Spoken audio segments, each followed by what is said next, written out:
Welcome to Java Forum. Now I am going to show you how to fix ORA-02284 error in Oracle database 12c. So I have logged in as a common user called c#scott, which I already created. Make sure that you have enough permission to execute the SQL queries.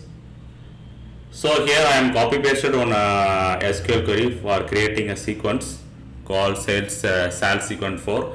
Okay, let us see what is going to happen after executing this query. ORA-02284 duplicate increment by specifications. So in this SQL query, I can able to see increment by keyword is mentioned 2 times, which is invalid. Okay, so increment by should come only 1 time while creating a sequence. Okay, that is the fix for this ORA-02284 duplicate increment by specifications. So after correcting, you can see sequence is created.